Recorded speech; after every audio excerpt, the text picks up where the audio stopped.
दोस्तों, अगर आप सच में छठी मैया की कृपा पाना चाहते हैं तो कमेंट बॉक्स में लिखें, जय हो छठी मैया की। छठी मैया का आशीर्वाद आपके परिवार पर सदैव बना रहे। छठी माँ के लिए एक लायक तो बनता है। दोस्तों, छठ पूजा का व्रत ऐसी महिलाएं गलती से भी न रखें, अन्यथा आपकी संतान की मृत्यु हो सकती है, पति पर भारी संकट आ सकते हैं, उल्टा आप पाप के भागीदार बन सकते हैं। ऐसी महिलाएं छठ पूजा से रहे दूर। दोस्तों, कार्तिक मास की षष्ठी को मनाई जाती है। छठे दिन पूजी जाने वाली षष्ठी को बिहार में आसान भाषा में छठी मैया कहकर पुकारते हैं। यह त्योहार अपितु महाराष्ट्र, झारखंड, उत्तर प्रदेश तथा पश्चिम बंगाल में भी मनाया जाता है। मान्यता है कि छठ पूजा के दौरान पूजी जाने वाली यह माता सूर्य भगवान की बहन है, इसीलिए लोग सूर्य को अर्घ्य देकर छठ मैया को प्रसन्न करते हैं। वहीं पुराणों में मां दुर्गा के छठे रूप कात्यायनी देवी को भी छठ माता का ही रूप माना जाता है। छठ मैया को संतान देने वाली माता के नाम से भी जाना जाता है। मान्यता है कि यह पर्व संतान के लिए मनाया जाता है, खासकर वह जोड़े जिन्हें संतान की प्राप्ति नहीं हुई है तो वह छठ का व्रत रखते हैं।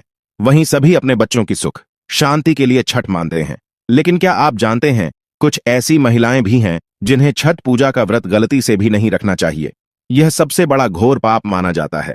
महिलाएं ऐसी गलती कभी ना करें, तो चलिए जानते हैं। देखिए, सबसे पहले अपनी राशि कमेंट बॉक्स में जरूर डाल दीजिएगा। यदि आपकी राशि के अनुसार हमारे पास कोई उपाय होगा तो वह आकर हम आपके कमेंट के रिप्लाई में बता देंगे। और हां, एक लाइक जरूर करें। जय हो छठी मैया की। दोस्तों, नंबर 1, शास्त्रों के अनुसार जो लोग अधूरी शादी करते हैं वह शास्त्र का अपमान करते हैं। अधूरी शादी जैसे कि कोर्ट मैरिज और शादी के बिना ही संतान की उत्पत्ति कर देना सबसे बड़ा पाप है। ऐसे में छठ पूजा का व्रत ऐसे लोगों को अपनी संतान के लिए कभी नहीं रखना चाहिए, क्योंकि आपने हिंदू रीति रिवाज के अनुसार 7 फेरे नहीं लिए हैं। और वही बिन शादी के जब ऐसे लोग साथ में रहते हैं तो समाज में ऐसा रिश्ता कलंकित होता है।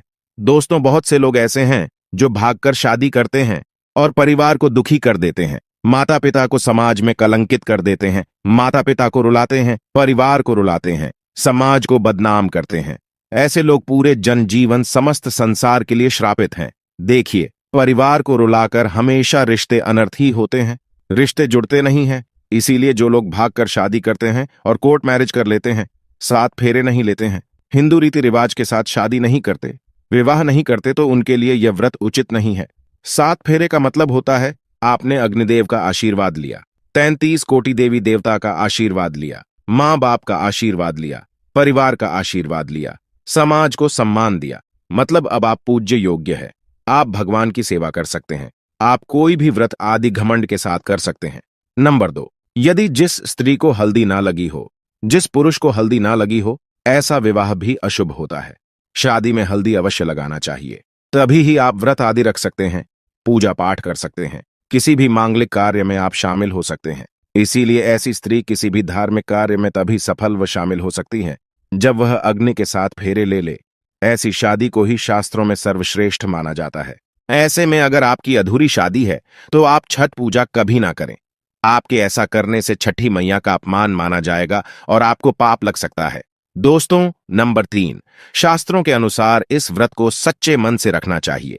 अगर कोई महिला शौक में यानी बेमन से इस व्रत को रखती है तो उसके पति या संतान की मृत्यु या उन पर कष्ट आ सकते हैं। सच्ची श्रद्धा के साथ छठ पूजा का व्रत रखना चाहिए। इस व्रत के सफल होने से संतान सुख की प्राप्ति होती है, संतान को कष्ट कभी नहीं आते।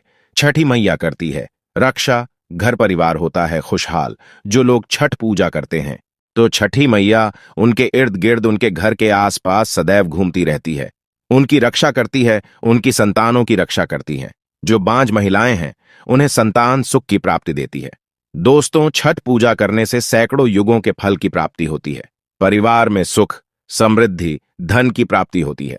छठी मैया की पूजा से सभी मनोकामनाएं होती हैं पूरी। वहीं कुंवारी कन्याएं और पुरुष भी छठ पूजा कर सकते हैं। छठ पूजा का फल कई लाख गुना प्राप्त होता है। इससे व्यक्ति के सभी पाप खत्म हो जाते हैं और सुख समृद्धि की प्राप्ति होती है। छठ पूजा का व्रत पूरा करने से स्वयं छठी मैया आपके पूरे घर की रक्षा करती है।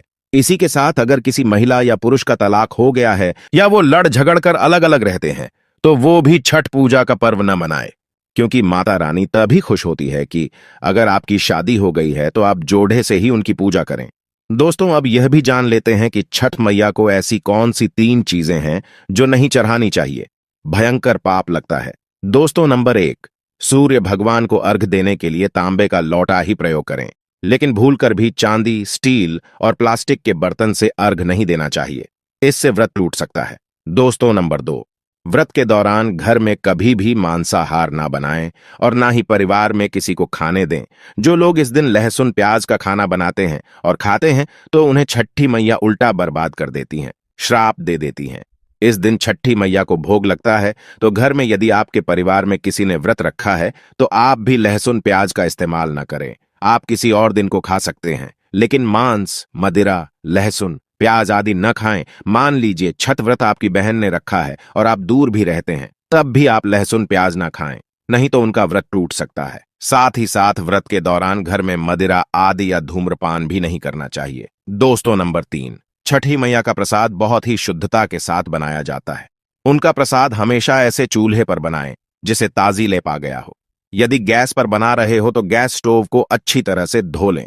पहले से बने चूल्हे पर कभी प्रसाद ना बनाएं, इसके लिए नया चूल्हा ही बनाएं। दोस्तों नंबर 4, सूर्य को अर्घ देने से पहले कभी भी भोजन ग्रहण न करें, घोर पाप लगेगा।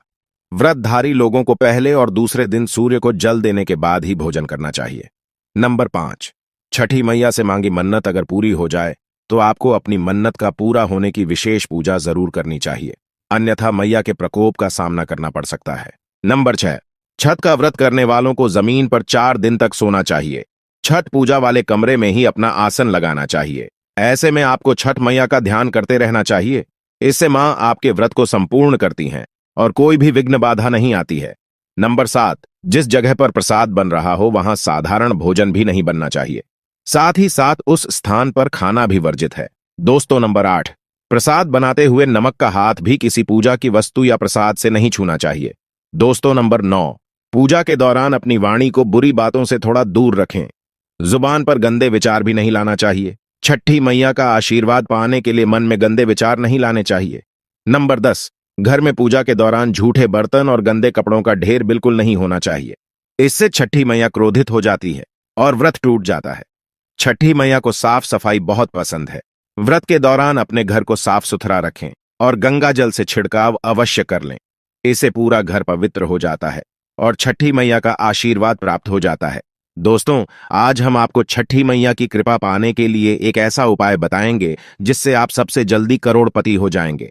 अगर आपने यह उपाय कर लिया तो आपको दुनिया की कोई भी महाशक्ति, कोई भी व्यक्ति करोड़पति होने से, धनी होने से, धन, ऐश्वर्य, प्रगति, सौभाग्यशाली, उत्तम जीवन साथी, धन संपदा, सकारात्मक ऊर्जा प्राप्त करने से कोई नहीं रोक पाएगा। यह उपाय आप कॉपी पेन पर लिख कर रख ले, आपके बहुत काम आएगा। हम उपाय बताने वाले हैं, उपाय को ध्यान से सुनिए, आपकी कायाकल्प हो जाएगी। यह उपाय छठ पूजा वाले दिन ही करना है। आइए जानते हैं उपाय। यह उपाय करने के लिए देखिए, एक नमक का पैकेट ले लें, पिसा हुआ या डली वाला ले सकते हैं, और एक पानी की बोतल और 51 रुपए की दक्षिणा तथा 100 ग्राम की सरसों के तेल की बोतल और 50 ग्राम सूखी लाल मिर्च, 500 ग्राम चावल और 500 ग्राम उड़द की काली दाल और 5 रुपए के बताशे। यह सभी 8 सामग्री एकत्रित कर लें, किसी कपड़े में बांध ले या थैली में ले लें।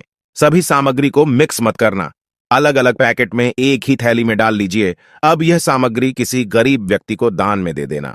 इस उपाय को करने से यदि आप करोड़पति ना हो जाओ तो मुझे बताना, आपका भाग्य बदल जाएगा। यदि आप व्यापारी है तो आपका व्यापार 100 गुना बढ़कर चलेगा। यदि आप स्टूडेंट हैं तो आपका मन पढ़ाई में खूब लगेगा। सरकारी जॉब लगेगी, संतान की प्राप्ति होगी। विवाह में हो रही देरी तो वह भी पूरी हो जाती है। यदि बीमार व्यक्ति आपके घर में कोई हो और खाट पर पड़ा है तो यह दान करें, वह तुरंत ठीक हो जाएगा, बहुत फर्क पड़ेगा। दोस्तों, यह उपाय हम भी जरूर करते हैं और हम अवश्य करेंगे। हमें छठी मैया की कृपा साक्षात प्राप्त हुई है। यह उपाय सैकड़ों साल से हमारे बुजुर्ग करते चले आ रहे हैं और यह उपाय मैं अवश्य करता हूं। आप यह कार्य पूर्णिमा, अमावस्या पर भी कर सकते हैं। आइए जानते हैं छठ पूजा की 10 जरूरी बातें। 36 घंटे का निर्जला व्रत। छठ का पर्व 4 दिन तक चलता है। नहाए खाए से इसकी शुरुआत होती है। खरना के भोजन ग्रहण करने के बाद ये व्रत शुरू हो जाता है। उषा अर्घ्य देने के बाद ही इस व्रत का पारण किया जाता है। छठ पूजा में किन देवी देवता की पूजा होती है? छठ पूजा के पर्व में सूर्य देव, उनकी पत्नी उषा और प्रत्युषा, इसके अलावा सूर्य देव की बहन छठी मैया की पूजा का विधान है। कहा जाता है इस दौरान सूर्य देव की उपासना करने से मान सम्मान और तरक्की मिलती है। छठी मैया कौन है? शास्त्रों के अनुसार छठी मैया यानी षष्ठी मैया संतानों की रक्षा करने वाली देवी मानी जाती है। प्रकृति ने अपने आप को 6 भागों में बांटा है। इसमें छठा अंश सर्वश्रेष्ठ मातृदेवी के रूप में जाना जाता है। छठ माता ब्रह्मा जी की मानस पुत्री हैं। छठ पूजा में डूबते सूर्य को अर्घ्य क्यों देते हैं? शास्त्रों में सूर्योदय के वक्त सूर्य की पूजा का विधान है, लेकिन छठ पूजा में अस्तगामी सूर्य यानी डूबते सूर्य को भी जल अर्पित किया जाता है। छठ पर्व में पहले डूबते और बाद में दूसरे दिन उगते हुए सूर्य को अर्घ्य देने का यही संदेश है कि जो डूबा है उसका उदय होना भी निश्चित है। इसलिए विपरीत परिस्थितियों से घबराने के बजाय धैर्यपूर्वक अपना कर्म करते हुए अपने अच्छे दिनों के आने का इंतजार करें। कर्ण ने भी की थी छठ पूजा। पौराणिक कथा के अनुसार सबसे पहले सूर्यपुत्र कर्ण ने सूर्य की पूजा कर छठ पर्व का आरंभ किया था। भगवान सूर्य के भक्त कर्ण प्रतिदिन घंटों कमर तक पानी में खड़े होकर उन्हें अर्घ्य देते थे। सूर्य की कृपा से ही वह महान योद्धा बने। आज भी छठ में अर्घ्य दान की परंपरा प्रचलित है। उदयमान सूर्य को अर्घ्य, अंतिम दिन सूर्य को वरुण वेला यानी सुबह के समय अर्घ्य दिया जाता है। ये सूर्य की पत्नी उषा को अर्घ्य दिया जाता है। इससे वंश वृद्धि का वरदान मिलता है। उगते सूर्य को अर्घ्य देकर व्रत संपन्न होता है। छठ पूजा में व्रत पारण की विधि। छठ का व्रत खोलते वक्त सबसे पहले पूजा में चढ़ाया प्रसाद जैसे ठेकुआ, मिठाई ग्रहण करें, फिर कच्चा दूध पिएं। कहते हैं भोग खाने के बाद ही व्रत पूरा माना जाता है। इस दिन कुछ विशेष उपाय करने से सूर्य से जुड़े दोष कम होते हैं और शुभ फलों की प्राप्ति होती है। आइए जानते हैं इन उपायों के बारे में। पहला उपाय, छठ पर्व की सुबह जल्दी उठकर स्नान आदि करने के बाद पूर्व दिशा में मुख करके कुश के आसन पर बैठें। अपने सामने बाजोट पर सफेद कपड़ा बिछाएं और उसके ऊपर सूर्य देव का चित्र या प्रतिमा स्थापित करें। इसके बाद सूर्य देव की पंचोपचार पूजा करें और गुड़ का भोग लगाएं। पूजा में लाल फूल का उपयोग अवश्य करें। दूसरा उपाय, छठ पर्व के दिन सुबह स्नान आदि करने के बाद पहले सूर्य को अर्घ्य दें। इसके बाद गुड़ एवं कच्चे चावल बहते हुए जल में प्रवाहित करें। अगर सूर्य देव को प्रसन्न करना हो तो पके हुए चावल में गुड़ और दूध मिलाकर इस दिन खाना चाहिए। ये उपाय करने से भी सूर्य देव प्रसन्न होते हैं। तीसरा उपाय, छठ पर्व की सुबह जल्दी उठकर स्नान आदि कामों से निपटकर सूर्य को अर्घ्य दें। अब पूर्व दिशा की ओर मुख करके कुश के आसन पर बैठकर रुद्राक्ष की माला से इस मंत्र का जाप करें। चौथा उपाय, छठ पर्व पर तांबे का सिक्का या तांबे का चौकोर टुकड़ा बहते जल में प्रवाहित करने से कुंडली में स्थित सूर्य दोष कम होता है। इसके साथ साथ लाल कपड़े में गेहूं व गुड़ बांधकर दान देने से भी आपकी हर इच्छा पूरी हो सकती है। पहली बार चैत्र में और दूसरी बार कार्तिक में चैत्र शुक्ल पक्ष षष्ठी पर मनाए जाने वाले छठ पर्व को चैती छठ और कार्तिक शुक्ल पक्ष षष्ठी पर मनाए जाने वाले पर्व को कार्तिकी छठ कहा जाता है। पारिवारिक सुख समृद्धि और मनोवांछित फल प्राप्ति के लिए ये पर्व मनाया जाता है। इसका एक अलग ऐतिहासिक महत्व भी है। माता सीता ने भी की थी। सूर्य देव की पूजा, छठ पूजा की परंपरा कैसे शुरू हुई? इस संदर्भ में कई कथाएं प्रचलित हैं। एक मान्यता के अनुसार जब राम सीता 14 साल के वनवास के बाद अयोध्या लौटे थे, तब रावण वध के पाप से मुक्त होने के लिए उन्होंने ऋषि मुनियों के आदेश पर राज सूर्य यज्ञ करने का फैसला लिया। पूजा के लिए उन्होंने मुग्दल ऋषि को आमंत्रित किया।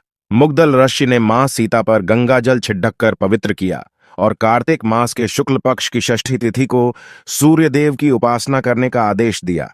इससे सीता ने मुग्दल ऋषि के आश्रम में रहकर 6 दिनों तक सूर्यदेव भगवान की पूजा की थी।